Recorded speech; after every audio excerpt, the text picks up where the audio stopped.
Hello everybody! Welcome back to a very special episode of Boarding Time. As some of you know, my big passion in life is aviation and big jetliners. I am spending a lot of my time on YouTube, searching for people that has their own simulators. I mean, I really love how people build their simulators and how they do it. So a few months ago I had an idea. Maybe I should visit people that have built their own simulators. So I did. I flew over to England from Sweden to meet up with Paul and Howard, who just started their own flight simulator center, Voyager Flight Simulation. Their vision was to create a flight simulator center that would suit experienced flyers and non-flyers alike. They kindly let me come and visit them and fly one of their simulators. Welcome! It's boarding time!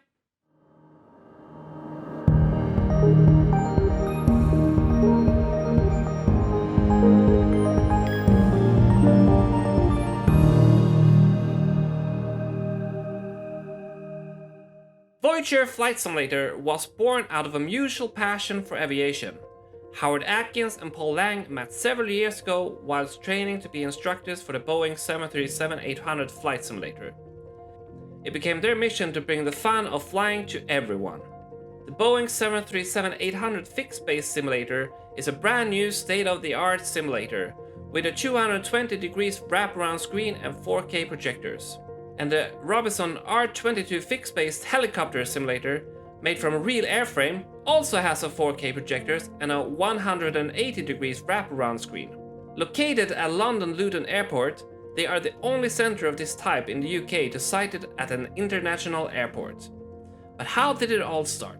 So, I met Paul a few years ago now, and we were both on a training program to become 737 instructors. And we met several years ago, and we flew for another company. And then about 2 years ago, we decided to set up our own flight simulator here at London Luton Airport. And we've been open just a few months now, and it's going well. So I'm from not far, half an hour down the road in Barnet. So Howard and I met. We both had a great interest all our lives in flying. Yeah. Both really wanted to be pilots. So we were doing this sim course together, which we really enjoyed doing. And then we were instructing together as well at this other company, which was great. And then we kind of moved on and decided it would be a really great thing to open our own flight simulator. Okay, we're here in the cockpit now, guys. Howard's gonna teach me how to fly. Captain Danny. Oh yeah, Captain Danny, exactly. First Officer Howard. So I'm going to be Danny's sort of instructor and air traffic control and first officer. And we'll try and keep this reasonably simple and smooth. So we're parked up in Barcelona. It's a beautiful day. And we're just heading a short hop to Ibiza for a bit of sunshine and party. Yeah, drinks. And drinks. You deserve a drink after this. Yeah, it is. Yeah, really. Okay. So, Danny, where do we begin? So, I think we just need a few... I don't know where we are. Are we set for, like, push and start, or... Almost, yeah. So I put a very simple flight plan in, which I've done earlier on the FMC. Mm-hmm. We have the APU running. Oops. And we're on stand here. So we just need to do a few things, and then we can push back, start the engines, taxi out, and go from there. You're interested in aviation, obviously, but you didn't become pilots. So you told me before that you were a photographer. We're both kind of the ultimate wannabe pilots. So we both wanted to be pilots. My father wanted to be a pilot, but couldn't afford to learn. So he became an accountant, but always within the aviation industry. So he kind of, passed the bug on to me. So we shared a passion. And when I was young, I either wanted to be a pilot or a photographer. But it was very expensive to learn, so I couldn't afford to learn privately. I didn't particularly want to go into the RAF. And also my maths and my sciences weren't that strong. So I'm the same. So, although I really desired to do it, my other passion was photography. So as a career, I became a social kind of event people portrait photographer, which I just loved. But the passion never went away. So about 20 years ago, I learned to fly privately at Elstree, and I was learning on a Robinson R22 helicopter, which is what we've also got in the sim here. So we're unique. There's very few in the country that have both a helicopter and a fixed-wing jetliner. So I learned that, went solo, was coming up to doing my final handling test when basically I moved house. So the finances were either house and stay happily married or carry on flying, and I wanted to stay happily married. So I gave up the flying, but I needed to do something, so I discovered there were simulators around that you could go on just for fun. So I was going for a few years, and then that's when they offered the instructor course, which is where we met. I don't actually remember the moment we decided to go into business together. No, it just kind of evolved. we sort of talked about it and joked about it, and then before we knew it, we ordered a brand new simulator from these guys in Poland. I don't remember the decision, but I don't regret it at all. It's been fantastic. Good. But why did you not become a pilot? So, very similar reason. I mean, many years ago, there were fewer kind of cadet schemes and ways in, and so I couldn't afford to fly. So I had some lessons in Cessnas and things like that when I was much younger. I applied to British Airways in their cadet scheme many years ago, and got down to the final few, but wasn't chosen. And then I sort of gave up on it for a bit and had a completely different career in management consulting, but was fortunate enough to fly around the world the whole time. So I spent much time working in the Far East and the States, always enjoying the flying as much as the working. A few times also went back into doing some hours in small aircraft, but I realized I had no real interest in being cramped up in a tiny 2-seater or 4-seater going at 3,000 feet, particularly around, I live around London. It's very restricted airspace, so you can't really do that much. So I always just loved the idea of bigger planes and big jets, so the opportunity to then become a sim instructor was too good to turn down. So, Captain Danny, you know how to start these wonderful CM56? Yeah, so we're starting with number 2, right? Yeah, start number 2. Are you pulling or is You push in. push in? Okay. And go to ground. Yeah. And then we're checking down here. Yeah. Okay, so- and when we get to 25% N2, Yeah. you put your finger there, you pull that out, and you can put the fuel mixture in. This is so cool to. Oh, it's amazing. Everybody, it feels like you move. But you won't get this at home because for you it's just a screen you're watching now. But for me, it's really move. We're really moving. We are really moving. Yeah. So we have N2 and N1, and then up to till the lights go off, right? Indeed. Yeah, these will go off, and this start switch will click back to the off position, right. and then we repeat the process on engine number 1. To be able to sit in the cockpit and push all the buttons is so different from sitting at home flying on your computer screen. Even if I'm doing the same tasks, it feels like I've never done it before. To have every button and switch in your hands and to see everything move around you makes it feel like you are there. And to hear the engine start up, I mean, just wow.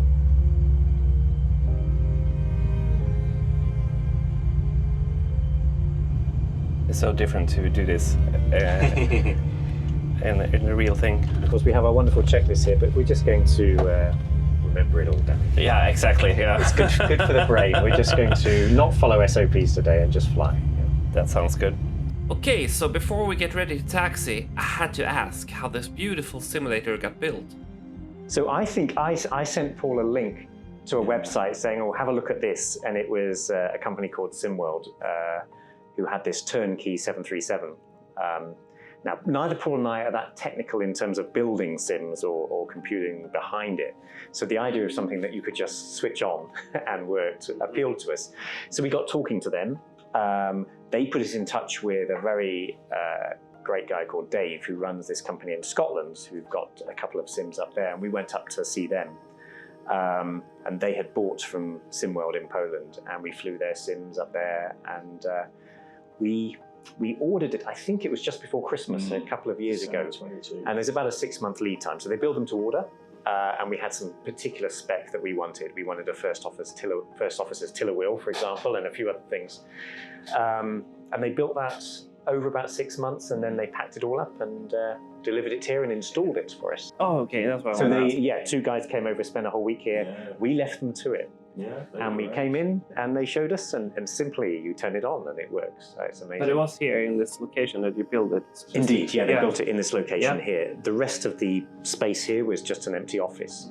So once the sim was delivered, we then wrapped it in cellophane and wrapped it up for 3 months and built the cabin and the rest of the place around it. And then we were able to then open properly. But we specifically wanted some cabin as opposed to just the sim, because where we'd been to other simulators, and you open a door and you're immediately in the cockpit. Yeah. So this whole thing of the experience, from driving in here, going past the jet, coming in, if you get into a cabin before you go into the sim, it really is nice for the experience. Also, because we do flying without fear courses, for people that are really nervous about flying, just to be able to come and sit in it is really useful for them. If we do like corporate groups and that, we can sit and we can brief them in the cabin. So in the cabin, we can brief the group, or if you want to have your meal in here, our pull-down trays are still in the seats. So you're welcome to eat in here as a group, or you can sit as a group and watch whoever's having their experience in the cockpit. You told me there was an Airbus cabin, Yeah, actually. no, you were the first person to have noticed that it wasn't a Boeing 737 cabin. I'm very impressed. It's a really nice cabin, though, because I love Airbus anyway, so it's lovely. So that's from TAP Air Portugal A320. So Paul and I went shopping in Cotswold Airport and basically bought bits of cabin and bits of aircraft, fuselage. We bought some seats from an old Qatar A330. And we created the cabin. Yeah, we're fine. We're very flexible about it. Parking brake off. If you put your right hand there, give us a little bit of thrust, and you've got the tiller wheel. The tiller wheel's incredibly sensitive. Okay, let's see how this goes. Okay, gently. And off we go. I might maybe You can be a bit more. So we're heading over that way. I don't want to break it. It feels like I'm pulling it too hard. I just want to remind you guys, I didn't watch any charts before this, so I don't know the airport that well. So this is 06 right. So we have the sea on our right, the Mediterranean. Here's the line, at least. There we go. So if you just go up there and hold short, and then we'll just do our takeoff briefing. Oh, that's the middle. You can just reduce the thrust a tiny bit. Oops, that was not tying.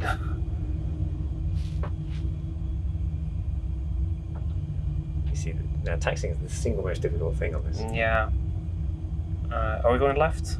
No, right? Yeah, we're taking off on 06, which is that way, but you can join the runway here. We can do an intersection takeoff. So if you just come up to here, and then I'll just brief you. Actually, come on and line up on the runway. Yeah. Oops. Oh, it's not my throttles at home. What have you got at home? The little Honeywell things, or? Yeah, exactly. They're good. Yeah, I love it. But it's very easy to pull. This one is a little bit So heavy. we're going to do outrageous air traffic things. We're actually going to just line up on the runway and wait. So if you come and line up on the runway. It takes quite a lot of thrust to get it going, but then once it's going, it's going. Yeah. You get quite a lot of momentum, so it's a bit tight. These yellow lines are turn-off lines rather than turn-on, so just you need to come slightly beyond the runway and then turn us in, because the wind knows what is behind you. Come a little bit more this way. Okay, and then bring it round. Okay, and just hold it there, kill the thrust. Okay, very good. Parking brake on. So, just a few things for takeoff. So we assume we're given takeoff clearance, so all of the landing lights can come on. And just all like of them? this. Yep. Yeah. Oh, that's easy. Okay. All of those on. APU is off. Engine start switch is Run off, turn off lights as well, right? You can put those on. Yeah. Auto brake will set to RTO, rejected takeoff. That's fine. Was it something that you really enjoyed with this, or was it something that also was a pain in the ass and you wanted to give up and really wanted to give up? No, I've never felt like giving up. What was the saying? We have the road to excellence is never ending, or something. Yeah.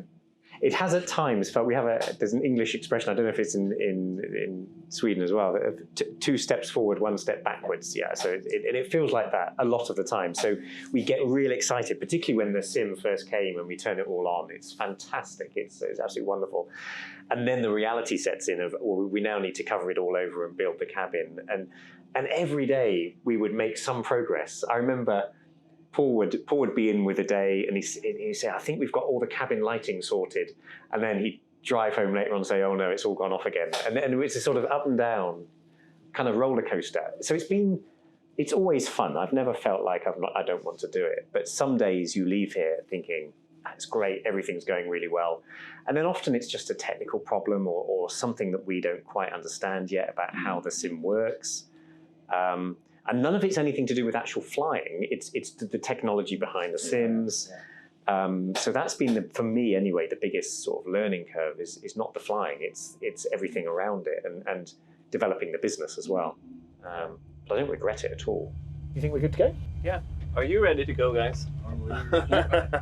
Left hand on the yoke, right hand on there.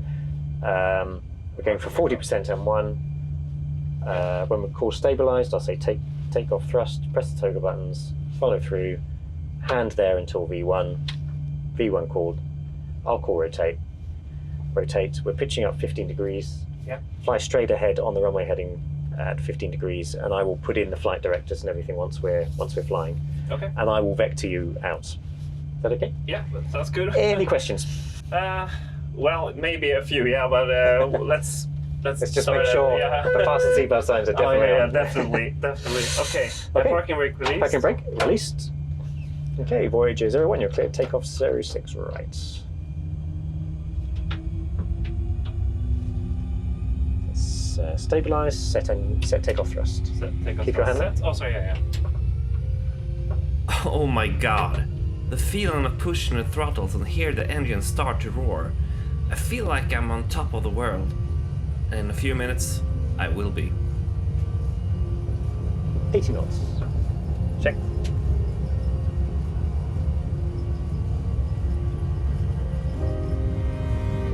V1. Rotates.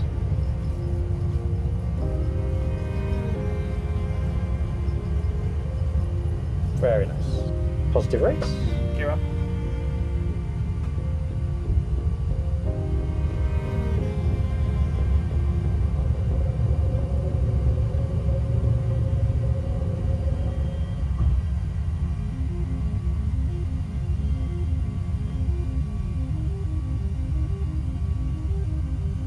Flaps 1.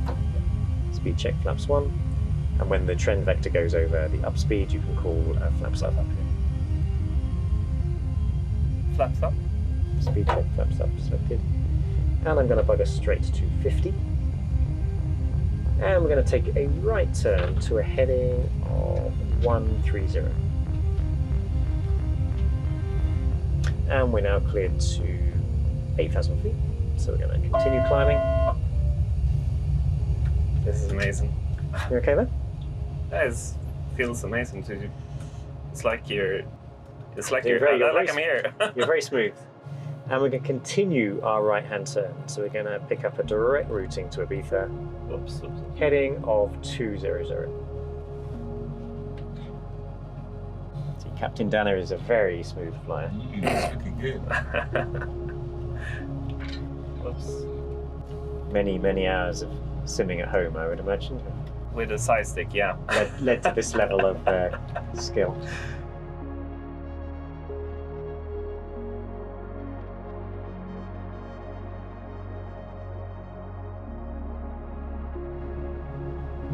That's great. It's Barcelona's. I got a beautiful view of the airport down there. So when do you want me to? Maybe you don't want me to do autopilot today. We'll just get to 15, and then we will put on autopilot, and we can do our after takeoff checklist, and then we can chill, have a cup of tea. I did it! I took us up safe and sound, and it was now time for me to bring up my checklist with all the big questions that everybody's wondering. So, what did this cost? That's what people want to know. So, not as much as you might think. When you build a sim, as you probably know, you can go on YouTube and you can literally buy parts and you can make it yourself. And Howard and I have nowhere near the knowledge or the time or the skill in order to do something like that. So we were very much looking at as Howard said, a turnkey solution. of a reliable, supplier that would just come in, do everything for us. So all we literally have to do is turn the thing on in the morning. So that is quite an expensive way of buying it. There are cheaper options if you go online. It's kind of akin to the way I often describe it is that, you get to a stage in life where you really want to do something. And Howard and I, are passionate about flying. We loved the time we spent instructing. That closed. So then, well, what's the solution to that? Well, the solution is we get our own one. And we kind of toyed with the ideas of, well, what's the least expensive way of doing it? Well, putting it in a shed in your home, in your garden, or we couldn't have done what we've done here in a shed in our garden. So we kind of thought, if we were going to do it, then we might as well really do it. So in terms of cost, the sims and things like that, it's kind of when you get to a stage in life and you think about, maybe it'd be fun to buy a boat, or maybe it'd be fun to buy quite a nice sports car, or maybe it'd be really great to have a sim. So it's kind of in those ballpark figures. Some of those things everybody can enjoy in your family. When you get a sim, it's a different. Well, this is true. Not everyone can come, but they do I think come the other and thing fly. is actually, if you put it in your garage, you can't monetize it. So that was the other thing. So I think we concluded if we want one, we have to turn it into a business. And the final words that the two guys who the engineers who actually set the sim up here from program, the very last word they said to me as they left is, "Good luck. It's a money-making machine." And off they went, and they're right. So that's our view. I noticed Paul hasn't actually answered the question. like a politician. He managed to talk for 3 minutes. So I've no problem in saying how much it costs. Actually, if you don't want to say it, it's fine. That's fine. If you want. So the interesting thing, so the base model, I don't know what it is now, but it was in euros, and I think it was around 150,000 euros. Okay, but of course, just like buying a car, we get into conversation and say, yeah, but you can upgrade it to this, or you can upgrade it to that. So we ended up buying quite a lot of extras. So we upgraded the projectors to 4K laser projectors, which I'm so glad we did. So we added on a bit more to that cost, and then obviously we've spent quite a lot of money building the cabin and everything else, all the parts and all the bits, and the helicopter as well. Yeah. The helicopter wasn't too bad because it was a second-hand ready made thing. and it was second hand, so that was quite a lot more. So it's that kind of ballpark, yeah. there we go. There she is. I think he's coming in as well. That's a search and rescue helicopter, that one, yeah? Oh, wow.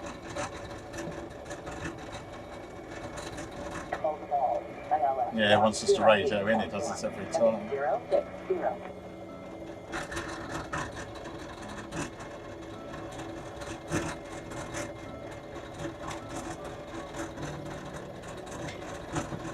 A little bit windy out here. Oh, Oh, we've arrived. that was a bit of a bounce, but we got there.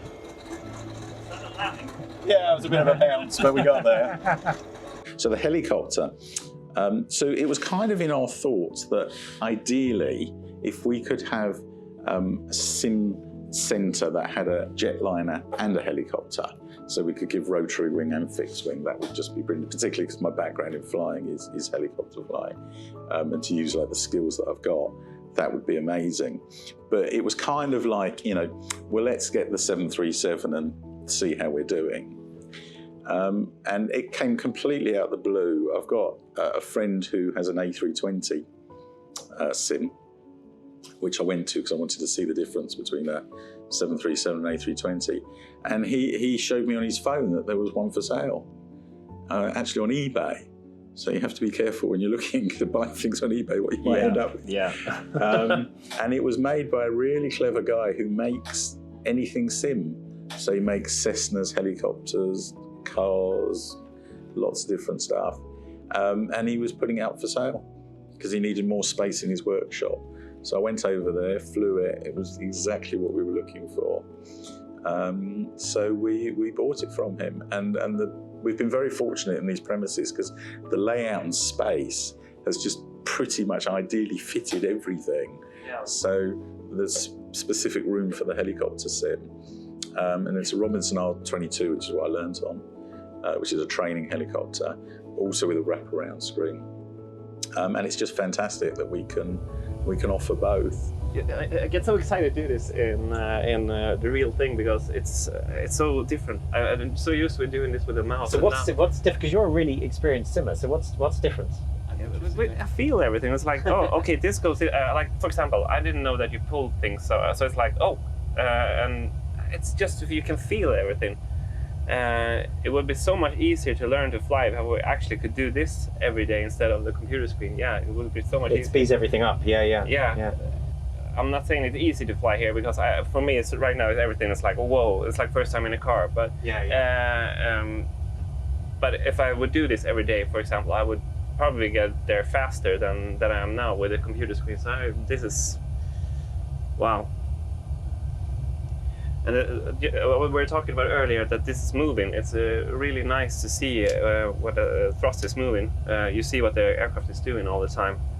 Yeah, you're always aware of what's going. Whereas in an Airbus or something, you're having to look at your N1 gauge to see what you've got. Whereas here, you've got a very But this was you've got a feeling about where you are, and you get used to where it should be for a landing or where it should be in cruise. Yeah. This is the new throttle quadrant, so it's got the engine. The fuel switches are the same as you got in the Max. So this looks like the 737 Max. Okay. Nearly all 800s, apart from the very latest ones built, have these fuel switches, which are these lovely slidey. Yeah, that's levers. what I used to. To be honest, they've got a nicer feel to them, but these are obviously more So you practical. mixed with Max and No, the very fine. As far as I understand, the very final NGs built had this, but literally the last year. Okay. But this looks like a Max. Apart from that, yeah. The main thing is when we were like in development, and we certainly from my point of view, it might be the same for you.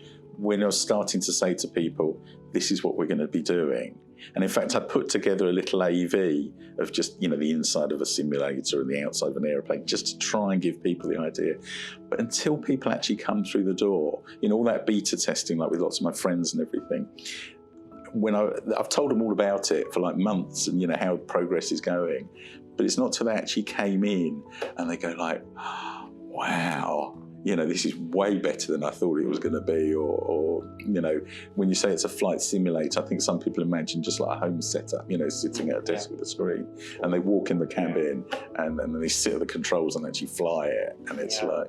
You were saying yesterday you're an experienced simmer yourself, but you said there's something about flicking the switches on the overhead panel. There's different. It's totally different. I mean, you're using a mouse for everything, and all of a sudden you have them in your hands. It was the first time yesterday when I was actually touching the overhead panel. It was like, wow. And that's one of the reasons why we went for a 737 rather than an Airbus, because the feel, first of all, you got a yoke as opposed to just a side stick. But just the feel of all the buttons and everything as a customer experience, the clunkiness of it. It's way more to play with in a way, Yeah, carry on, please. Okay, get out, flaps 15. Okay, let's see if I can do this. Flaps 30. Manual. Okay. I'm not going to promise anything, but So you can do it there, or you can click there, or has the same thing. Okay, cool. Okay, so landing lights are on. We've got clearance to land, engine start switches are continuous auto brake. 3 flaps are 30 and indicated. Speed brake is armed, it was extended, it shouldn't have been. 1,000 feet, stabilised. It's always a compliment when you say it's stabilised. Yeah, we're mainly looking. We're on the glide slope, and our rate of descent is less than 1,000 feet a minute. And when at 1,000 feet, you were 750, which is perfect. A tiny bit low level glide slope here. Minimums. Yes. Flight slope. It was now time for the big challenge, the landing. I am really bad at landings normally, and I really didn't want to crash in front of the cameras, so the pressure was really high. It's heavier than I thought with the throttle. 400. Flight slope. 300. Yeah, you probably need a tiny bit more power. You should have N1 of around 54, 55 for this.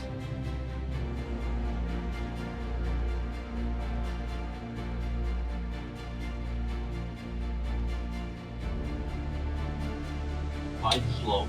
Perfect. Okay. 50. Too slow. 40, Now kill the throttle. Ready. Kill the throttle. 20, 10. Very nice. And then pull them up, right? Yeah, yeah. So you go to there, press in the green. Okay, now you can pull all the way back. Auto brake is working really well. I missed the 100 knot call out, sorry. 60 knots. 60 knots you can kill the reverse thrust. Nice. Ladies and gentlemen, welcome to Ibiza. Nice. Terminal's over there. We've missed this turn off, so if Yeah. we just got there and I was a little late on a touchdown as well, so.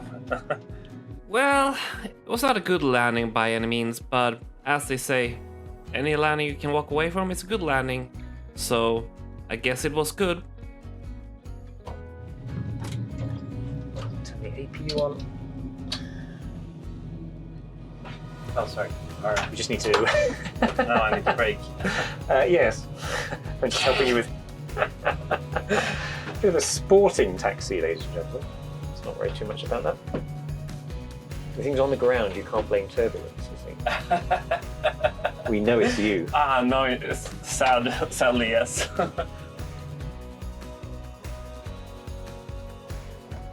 Oh, my head just turned. I know. Taxi. It's why we don't do too much taxiing before people go flying, because some people can feel quite dizzy doing it. Yeah, I get that. It's exactly the same in a full motion. The taxiing.